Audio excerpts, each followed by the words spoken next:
Hey everyone, it's Rochelle. Welcome back to my channel. I'm back with another video for you guys. In today's video, I will be installing a 360 water wave curl wig, and this is also a wig that is capable of going in a updo as well. So if you guys want to see how I install this wig, then please continue to watch. The wig that I'm rocking in today's video, it is from OQHAIR, Queen of Hair, and in the package you get 2 HD wig caps. This is a must for the ball cap method. I absolutely love using HD wig cap, mainly for this purpose and also because the wig is HD lace. Now you also have instructions on how to take care of your wig and a elastic band for adjusting your wig. So this is what the wig looks like straight out of the package. This is a 24 inches water wave curl. Are you seeing that hairline? It looks really good, and it is pre-plucked and pre-bleached. It also has another elastic band on the inside as well, and this is how the wig looks on the inside. So the combs are removable, which I love that I don't have to cut them off. Even the back one is removable, so you can take that off if you do not need to wear it. I know some people like the combs. I personally love the comb on the back, but not on the side. If you look really closely, you'll see like a clear string going through this wig. This wig is a 360 wig, so you are capable of doing a updo, and the string is like a clear invisible string. I like the fact that it has the knot on the end, that way when you adjust it, it doesn't move out of place. So I'm just popping the wig on my head just to try it on to see how she's looking. All right, so let's get into this wig. Now, as for the lace, I do think the lace is just a tad bit darker than my skin tone. I would have preferred if it was just transparent and not brown, because then I could tint it myself, but it's okay, we can work with that. So I'm gonna go ahead and adjust the straps in the back so that way it sits on my head perfectly. And I've tried a lot of these 360 wigs, but I like this one because I do like the fact that the knot on the end of the string actually stays secure.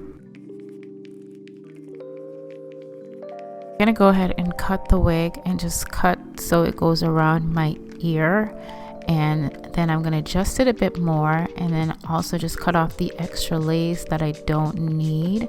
So this is how it's fit in. As you can see, that this wig can be worn glueless. Now I'm pulling out some hair in the front because I don't like when the hairline goes straight across. I kind of like giving my wigs more of a naturalistic hairline, so I'm just taking out some of the hair in the front. This part is definitely optional, you don't have to do this. And I did get a little carried away, guys. I was trying to create a V, but you know what, I didn't part it as well as I should have, and I got a little carried away, but I'm gonna make it work. So I'm gonna go in with my scissors and cut away all the extra lace that I don't need. And as you can see, the hairline is, for me personally, I think it looks so much better. It just looks more natural like this. And again, I cut off quite a bit of the lace so that way the dark lace won't be so obvious. Now I'm gonna go in with my melting spray, and I'm just gonna apply this to the hairline just to make sure that this lace melts into my skin perfectly. So we're not going to be using any glue today. Now you could use just foam as well, just to slap that on the hairline and then tie it down, and it'll also give your wig a seamless finish. But I like to go in with the melting spray and also the foam, and I'm just going to tie this down for like 10 minutes, and look at that. Voila, it is looking great, and I'm here for it.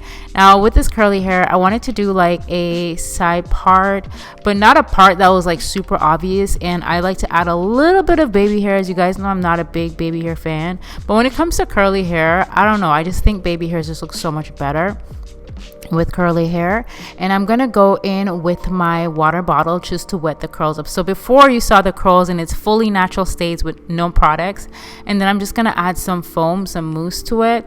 I'll link the mousse in the description box down below, the one that I use.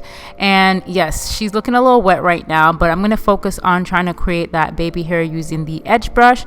And this is pretty much how it is looking. I really love how the hair, the curls turn out, and it's about like, it's 24 inches, but the curls are super tight curls, and I do like the length of it. I think this length is perfect.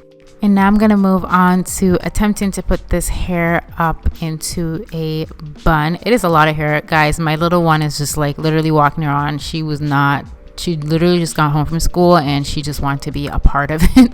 So I just put the hair up and I took out two little pieces in the back as well, and I just go in and trim that. Again, it's not perfect, but I do have it in a lower bun. Now I will say with the 360 wig, it was a tad bit big on me, so it was really hard to get it in a high ponytail and where it would look really good in the back. But I've seen a lot of people attempt this and it looks really good on them. However, for me, the wig was just a little bit big on my head, but I absolutely love the curls. I love the volume on this wig. It is absolutely gorgeous. And I love the fact that it is a 360 wig that you can actually wear without any glue whatsoever. Like, I really didn't have to put the holding spray on it, the melting spray on it, but it does look really, really good and I'm so here for it. So all the info will be listed in the description box down below. Make sure you check out OQHAIR, and I'll see you guys in another video very, very soon. I love you guys so much and thank you for watching my video. Bye.